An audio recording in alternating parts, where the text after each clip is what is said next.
At some point in life, you're going to run into something that'll disappoint you. I can't guarantee you'll know what it'll be, but something will disappoint you. And it'll suck. Quite frankly, a lot of things tend to suck. And this most recent Nintendo Direct was no different. I will say, it wasn't as disappointing as it could have been, but it was fairly disappointing. It was super hyped up, it was super exciting, but I feel like Nintendo kind of put it together last second. But before I go any further, if you are watching this video and you're this far, like a minute in, maybe consider checking out any other content on my channel if you so feel the need to. And if you have seen other content on my channel and this is another one of my videos you're watching, go ahead and hit that subscribe button, because it clearly means you enjoy my content.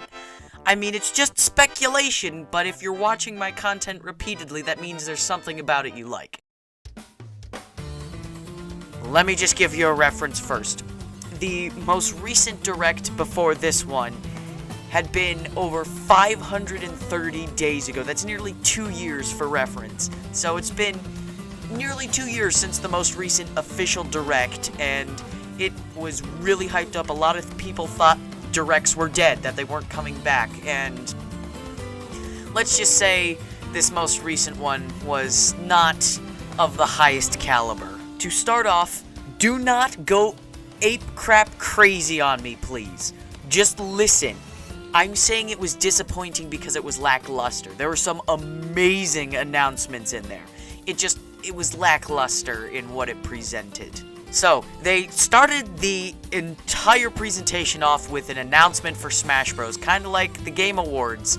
And I was like, okay, there are clouds. What is going on? And I saw Rex, and I'm like, okay, maybe it's some Xenoblade 2 stuff. Rex was in the clouds. He was in the clouds, and I'm like, okay, what's going on?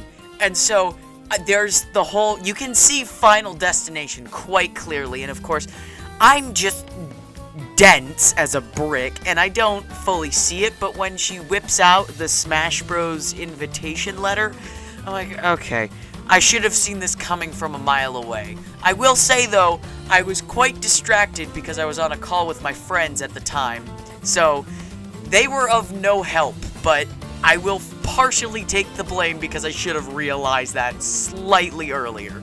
And they pulled a little joke with Rex being like, but wait, I should have been in Smash, or something like that. That sounds more like Shulk. What? Close enough. It's pretty cool. I am impartial. I don't know much about Xenoblade 2, so I am very impartial to this. It does not affect me in any real way. I'm a little disappointed because I was rooting for Phoenix Wright or Dr. Eggman. I love Phoenix Wright. I think almost everybody loves Phoenix Wright. How can you not like a character that goes to the courtroom and yells at people? I mean, there's also a lot of other stuff, but saying anything else completely spoils the game. And then they announced it would basically be like, it would work like Zelda and Sheik, where if you did it was a hybrid between Zelda and Sheik and Pokemon Trainer, where you could change between the two. I don't know what all changes. I did see that Mythra has an Octo-Slash-like attack. It looks far scarier than Sephiroth's could ever be, quite honestly. But now I'm seeing a trend with... We got a representative from Final Fantasy and Final Fantasy VII. We had only had one Final Fantasy VII representative before that. We got a representative for Xenoblade. Well, Xenoblade, I'm just gonna say Xenoblade. We only had one representative for Xenoblade before. So, potentially, if you get what I'm saying, we could get another representative from a series already represented in Smash. For, like, Sonic, Metal Gear, Bayonetta, if they really wanted to. I just pulled up the Smash roster because I needed to see as a reference. So, like I was saying, we could get representatives from potentially Zelda, Metroid, Wario, Game & Wario, or WarioWare, I'm sorry, Mega Man, maybe Pikmin, I don't fully know. I would love Kid Icarus. I feel like it's heavily represented, like Sonic and a lot of other series, but for the most part, with this trend I'm seeing between two Smash DLC characters, there is hope yet. One can dream, can they not? And on a much less popular note, Nintendo announced Fall Guys for Switch. I don't fully understand how they can be so delayed with a popular internet game, seeing as how it died before it could ever potentially get to Switch in the first place, which is depressing. I mean, you can play Fall Guys on the go. I don't know how beneficial that's gonna be. I guess those who wanted it are happy. I don't know. After all that little stuff that didn't really matter, quite honestly, they brought out another massive Monster Hunter's Rise, did I say that right? Monster Hunter Rise trailer announcement thingy, and I love the monster design. I don't know if I'm ever gonna play a Monster Hunter game. I am doing my best to. Please don't do anything destructive, alright? I'm doing my best to. It's not on my priority of games right now, but they gave us this huge trailer. The monster designs are awesome, and we got a really nice looking Nintendo Switch. I guess it's just an entire Nintendo Switch that looks like, that is in the style of Monster Hunter. It looks really cool. I really like the patterns. I honestly think it's even better than the Mario one they did. And then they also did a really cool Pro Controller. It reminds me of the Xenoblade Chronicles 2 Pro Controller, although it doesn't have the pink handles. And then directly after Monster Hunter Rise, they brought out Mario Golf Super Rush. I'm not a big Mario sports fan. I mean, I know it's pretty popular. It seems intriguing. I like the Mario Party aspect of running around on the green. Not the green, I used the wrong term. Maybe it is the green. I don't know a lot about golf. I'm pretty sure it's something of that kind of naming convention. I don't really know, but it looks like it's very Mario Party-esque in the fact that it's destructive and it is meant to be competitive. It looks exciting. I don't know if I'm ever going to pick it up, but for those die-hard Mario Golf fans, cool. Some more small little announcements after that. Capcom did announce a arcade-style compilation thing, and it makes me laugh so hard how a company that I don't know much about Capcom, but I do know they ultimately killed Phoenix Wright, which makes me so sad. It's just amazing how a company that I don't know is as relevant as Nintendo can do so much better at collections than them. I don't know much about Capcom, but it always surprises me how companies far smaller than Nintendo can do way better at collections. It baffles me just the slightest bit. They followed up this kind of weird announcement with Miitopia. And oh boy, was that one of the biggest leg sweeps from this presentation. I was not expecting Miitopia whatsoever. It was a small little 3DS game. I tried the demo. I thought it was hilarious. I think it's a cute little game that allows you to basically control what everybody looks like. I wasn't expecting them to bring it to Switch, and I was like, whoa, I'm sorry, what? It completely caught me off guard. I thought that was really cool. I didn't really, fully get into the concept. It was interesting, but I don't think I'll ever pick it up. Again, somewhat of another heavy-hitting announcement. Not as heavy-hitting.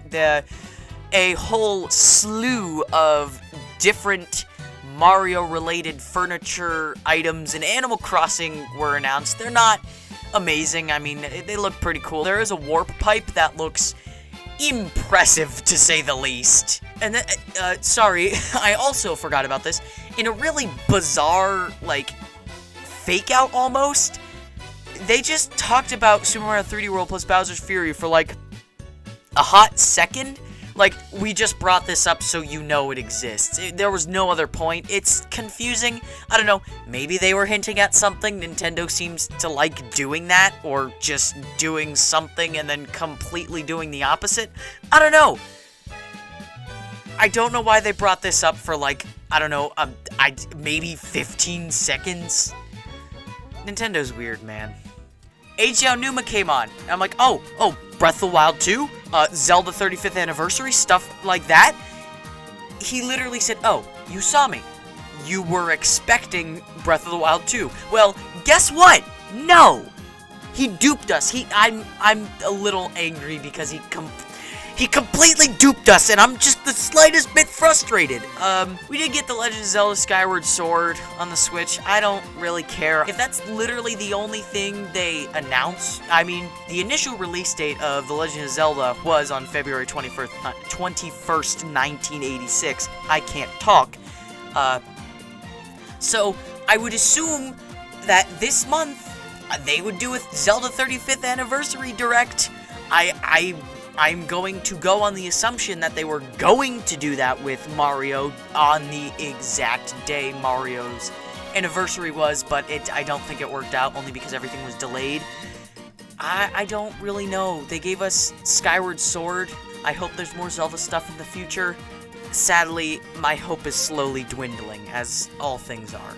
And then the last thing for Skyward Sword, they announced Joy-Cons, and what's cool is, I really love this little detail. The right Joy-Con is, oh, no, never mind, they messed it up! They messed it up! Link is canonically left-handed with the exception of Legend of Zelda 1. Link is canonically left-handed. They should have made the Master Sword Joy-Con the left-handed one. Oh, this hurts me so much because it doesn't fit into canon, but they released some Skyward Sword related Joy-Cons. I might buy them. I don't know how much they cost. Probably $80, maybe even more expensive. I might buy them. They look pretty cool. I like Joy-Cons. I like collectible things. I need help. Moving on to the last announcement of the Direct. This was huge. I remember seeing the canyon, and I'm like, well, whatever rock formation you would want to call this, it looks like it's some sort of canyon or hole. I sat there and was like, oh, what's going on? I'm so confused. I wasn't fully into it. Again, I was talking with my friends. Someone was like, one of them jokingly said Splatoon 3, and I'm like, sure, whatever, I'll let you believe. But little did I know, I am just stupid. Splatoon 3. Yeah, it's a thing that exists. I was not expecting it. It looks so exciting. I might even just do a separate video talking about it. I'm speechless because of this announcement. I will say, Little Buddy is now my favorite Splatoon character. He is the best Splatoon character, and you cannot fight me on that. Oh, also, sorry, I went on a rant about Little Buddy there. There was the Inkling girl is carrying a crossbow, and that is interesting. It really changes up what to expect, and we're seeing, like, it's a dystopian future, which makes sense seeing as how the chaos side of that Splatfest reigns supreme. So it's a world it's a world filled with chaos. It's dystopian. It looks not dystopian. It looks like it's a destroyed society, and I can't tell where they are because they walked the Inkling walked past the Eiffel Tower, which would mean, oh, maybe they're somewhere in France, because the Eiffel Tower is heavy, and I'm pretty sure it takes a lot of water to move that much metal. But then we're in, like, I mean, maybe they built a train that goes all the way to what looks like, I want to say somewhere in Japan or Los Angeles. I can't tell, but it's like it's massive. It's a giant city. I'm just very interested to see where this goes, and I really want to see the story mode. Hey, thank you all so much for watching. Like, subscribe, comment. Basically, the future of my channel is in your hands.